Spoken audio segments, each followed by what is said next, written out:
That is James Mennie. He is over at the Montreal Gazette. And Jim, the Brownie case remains unsolved. It's actually, to me, it seems even more interesting now because you now have to call into question, don't you, where this original information came from? And I know the Journal de Montréal says they stand behind it, but we don't know who that is, do we?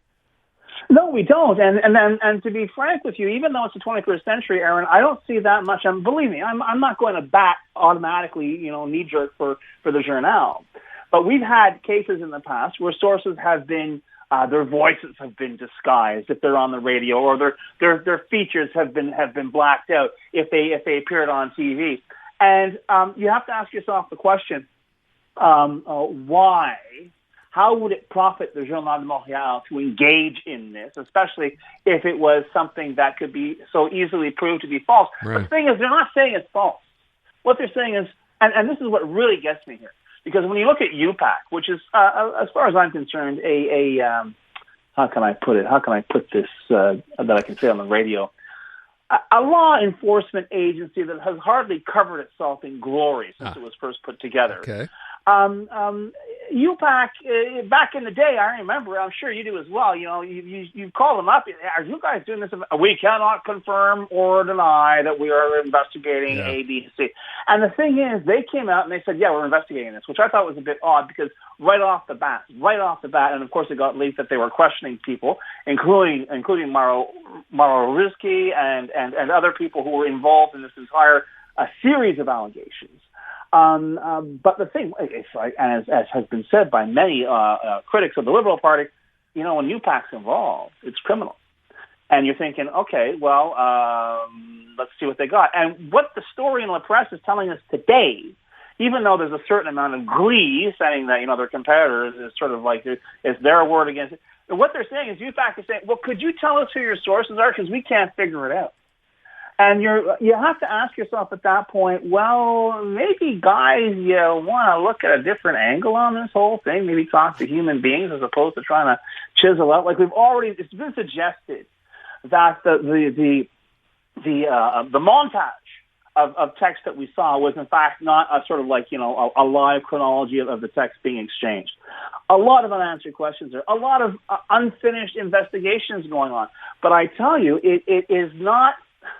it does not instill a lot of confidence, I think, in your average Quebecer, your average Quebec taxpayer, that this anti-corruption unit is basically, after God knows how many months has it been now, Aaron, turns around and says, we can't, we're stumped by this cell phone. Let me tell you, can you just tell me who sent you these texts? And there have been allegations that identifying individuals who have denied it. They're both of them MNAs, but they've denied it. And God knows how many lawsuits are going to be fired over this. But my God, Aaron, you just look at this and you're wondering, what the hell is going on now? Is this where, as we say in these parts in French, we say, is this going to be a situation where we drown the fish? Is this going to be a situation where there's going to be so much transparency and so many investigations and so many details? And they all say, well, we'll probably never really know who put out those texts and whether this was true or not. And it's like, okay, but the damage is done. At which point it would be... But I was going to say, but don't at some point, I mean, if that's the case and UPAC is doing this, someone's going to have to cough up this information, aren't they? Well, they're acknowledging, at least according to the La Presse report, we can't figure this out. We can't figure out who sent these things. And if the Journal is saying they're legit, okay, we're not going to reveal our sources and we're not going to make it easy for you to find our sources. But okay. I guess if it wasn't for the fact that they were texts, I guess, as I say, back in, we all remember this when we were kids, too, in the 60s and the 70s, and somebody was, spilling the beans, there was a whistleblower, and they'd have like a bag over their head or something like that. But now we've got these texts, Aaron, and apparently the cutting edge of anti-corruption law enforcement can't figure out, the cell phone text that they're looking at. So there we go. But once again, as I say, if you didn't have that figured out, I'm very uncomfortable with the fact, even from the beginning, that they piped up and said they were involved in this. I mean, it's perfectly fine. Let them get involved. Let them question people. The fact that it got leaked, the fact that it's out, the fact that, UPAC, where there's smoke, there's fire. But the problem is, as we discovered with the other UPAC investigation into Liberal fundraising, And as any Boy Scout can tell you who's rubbed two sticks together, sometimes you can make a hell of a lot of smoke and there is no fire. In the end, Projet Marcherier, I believe it was, and Jean Charest actually sued the provincial government over this interminable investigation, which led absolutely nowhere, but got leaked completely in the Journal de Montréal with all kinds of, charts and whatever and this and that. But in the end, il y a rien là, okay? And we seem to be in the same boat here. So really, there's a cloud, I think, beginning to form over not the event itself, which has its own little sort of weather system, but over this particular investigation and whether it's going to affect the other investigations that are being carried out as well. Because I think people just want to know what the hell happened here.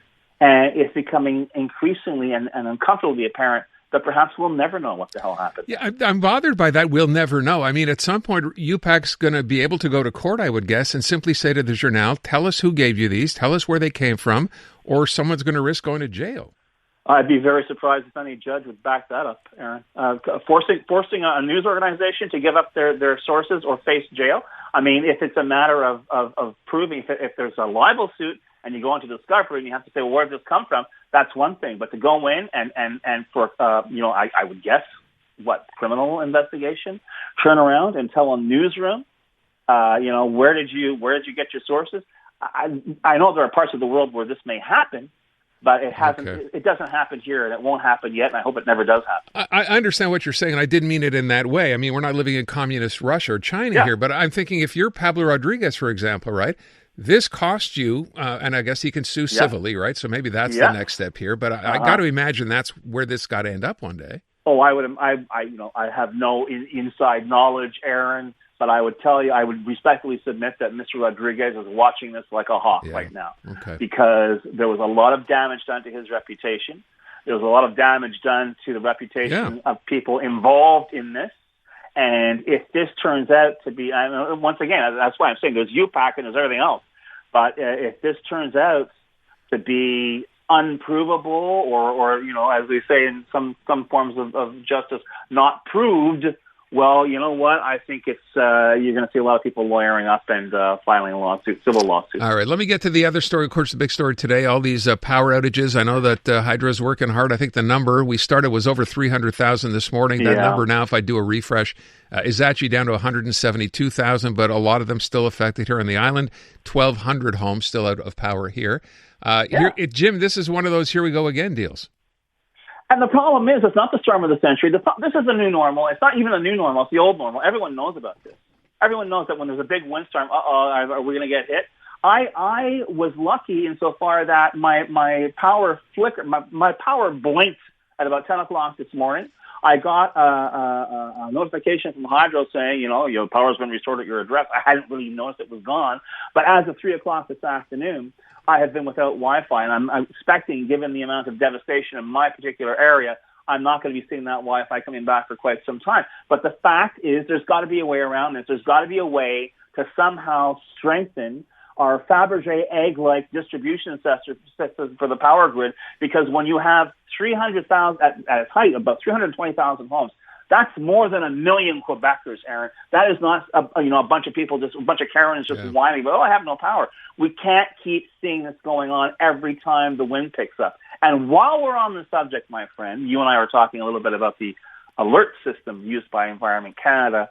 As someone who woke up at 5 o'clock in the morning and began tracking power failures right across Quebec, noticing that most of them had begun at about 4 o'clock in the morning and were being registered between 4 o'clock and 6 a.m. That's when the first spurt began to hit. We were at 120,000. It wasn't until 7:30 this morning that we got a yellow alert in the middle of a windstorm. But, hey, look out for those winds. They may cause damage. So I don't know if there's a night shift at Environment Canada. Maybe they should get one going. By the way, I just checked. There's no alert currently in effect. The yellow wind alert is now over. So, well, some good news. Be careful, because apparently it doesn't make a difference. Jim, I want to ask you one last thing before I let you go. We started the question today. Don Cherry, Order of Canada. Just tell me real quick, what do you think, yay or nay? No. Sorry, we covered this guy, and this is the Conservatives trolling Mark Carney, trying to push him into a corner, and talking to their base over and over and over again. Oh, we're going to have a petition. Canadians want that. It's not just Quebec. I think there are a lot of Canadians out there who are very, very unhappy with Don Cherry, even long before his more controversial remarks were made, figuring why do they keep trotting this guy out there. And honestly, I think this is nothing more than political trolling. So absolutely no. All right. James Mennie at the Montreal Gazette. Thank you, Jim. The newest tracks. Let's go. New music. And the next big thing. Always on the new music first. Your first place to hear it all. 'Cause you gon' like it, love it, wanna play it twice. Playing now. iHeart New Music. Your digital station for brand new drops, fresh finds, and tomorrow's bangers.